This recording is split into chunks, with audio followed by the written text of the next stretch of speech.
안녕하세요. 월세 받는 직장인입니다.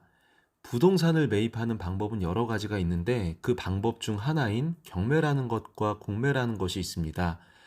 경매나 공매 투자는 너무 어려운 분야고 시드머니도 많이 없는 초보인 내가 할 수 있을까? 라는 생각을 대부분 많이 하실 텐데 오히려 초보일수록 경매로 부동산을 매입해야 한다고 생각합니다. 경매와 공매는 비슷하지만 공매는 제가 다음 기회에 설명드리는 거로 하고 우선 부동산 경매에 대해 일반인들이 가지고 있는 잘못된 인식 몇 가지가 있습니다. 첫 번째, 경매로 나온다는 건 집에 하자가 있고 문제가 있는 거 아니야? 정답은 아닙니다.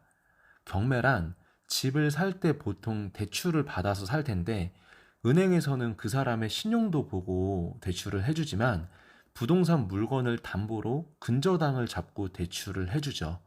근데 돈을 빌린 사람이 그 돈을 안 갚으면 은행에선 갚을 때까지 기다려주지 않죠. 빌려준 돈을 회수하기 위해서 관할 법원에 부동산을 경매로 신청합니다. 그럼 법원에서는 그 집이 얼마인지 감정을 하게 되고 감정 평가가 끝나면 불특정 다수에게 이 집이 얼마니까 사러 오세요 라고 공고를 하고 아무도 안 사러 오면 사러 올 때까지 가격을 계속 떨어뜨립니다. 여기서 집중. 법원이 하는 역할은 이 집을 비싸게 팔아주는 게 목적이 아니고 얼마가 됐든지 이 집을 빨리 팔아서 돈을 받아갈 그 순서에 맞게끔 배당해주는 역할을 하고 사건을 빨리 종결시키는 게 목적입니다. 다시 한번 말하지만 누군가가 살 때까지 계속 금액을 깎아주니까 투자하는 입장에서는 경매로 접근을 하면 싸게 살 수 있다는 거죠. 여기서부터가 정말 중요합니다. 오늘의 영상의 핵심이기도 하고요. 그럼 무조건 싸게 낙찰받기만 하면 끝일까요? 가장 중요한 권리 분석이라는 거를 할 줄 알아야 돼요. 아주 쉽게 제가 설명드리겠습니다. 5억짜리 집이 있는데 그 집에는 전세로 임차인이 3억 5천만 원에 살고 있습니다.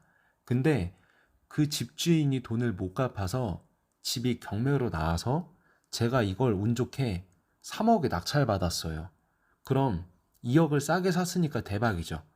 하지만 이 집에 살고 있는 임차인의 전세 보증금 3억 5천만 원을 낙찰자인 내가 물어줘야 된다면 낙찰받은 3억에 전세 보증금 3억 5천만 원까지 해서 총 6억 5천만 원에 사게 되는 겁니다.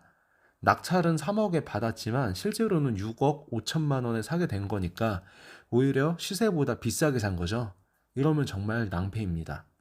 그래서 권리 분석은 낙찰자가 낙찰을 받았을 때 그 안에 껴있는 권리를 낙찰자인 내가 인수를 해야 되는지 아니면 인수하지 않아도 되는지 확인하는 절차가 권리 분석이에요.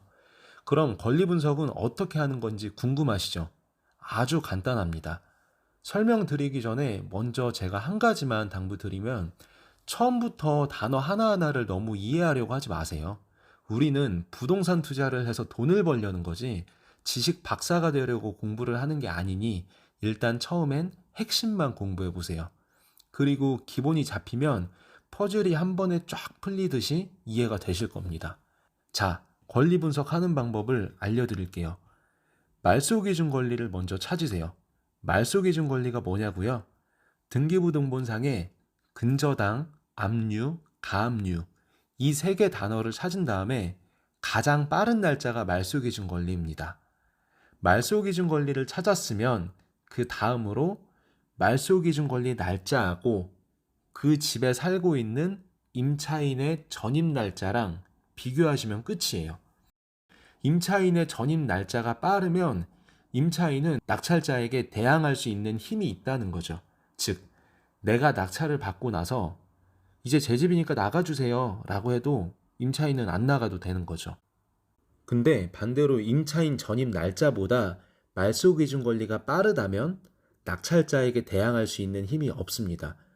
그러니까 낙찰자가 이제 제 집이니까 나가주세요 라고 하면 임차인은 보증금 한 푼 못 받고 나가야 되는 거죠. 제가 더 쉽게 예를 들어볼게요. 등기부등본상에 확인해 보니까 근저당 2019년 11월 20일, 압류 2020년 3월 27일, 압류 2020년 7월 2일, 가압류 2020년 11월 4일, 압류 2020년 11월 18일, 압류 2021년 3월 30일. 그럼 이 중에서 말소 기준 권리는 가장 빠른 날짜인 근저당 2019년 11월 20일이 되겠죠. 임차인 전입 날짜 한번 볼게요. 전입 날짜 2017년 9월 14일. 말소 기준 권리보다 임차인 전입이 빠르죠. 그럼 대항력이 있다는 거죠. 그럼 저 임차인 보증금 1억 7천만 원은 낙찰자가 인수해야 될 수도 있다는 거죠. 그러니까 이런 물건을 좀 조심하셔야 되는 거예요. 하나만 더 보겠습니다. 근저당 2018년 1월 29일, 가압류 2018년 6월 4일, 가압류 2018년 6월 25일. 그럼 이 중에서 말소 기준 권리는 가장 빠른 날짜인 2018년 1월 29일 날짜가 되겠죠. 임차인 전입 날짜를 확인해 볼게요. 2018년 6월 7일. 말소 기준 권리가 임차인 전입 날짜보다 빠르죠.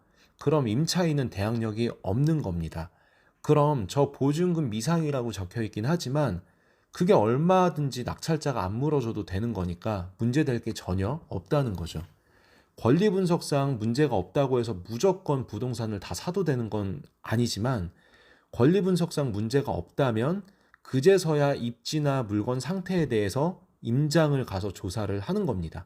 그래서 권리 분석상 문제가 없고 임장을 했는데도 괜찮은 물건이 있다면 그때 법원에 입찰하러 가는 거죠. 대충 흐름이 이해되시나요? 오늘은 권리 분석하는 방법에 대해서 간략하게 설명드렸는데요. 부동산 공부는 편하게 누워서 TV 보듯 눈으로만 본다고 가볍게 마스터할 수 있는 분야는 아닙니다. 하지만 이렇게 공부를 하면서 실제로 투자도 해보고 수익도 내보면 이보다 재밌는 건 없는 것 같습니다. 기회가 되면 다른 영상에서는 권리 분석뿐만 아니고 임장하는 과정과 꼭 알아야 하는 포인트들까지도 공유를 해드리겠습니다. 이 영상을 보시는 모든 분들 꼭 성공 투자하시길 바랍니다.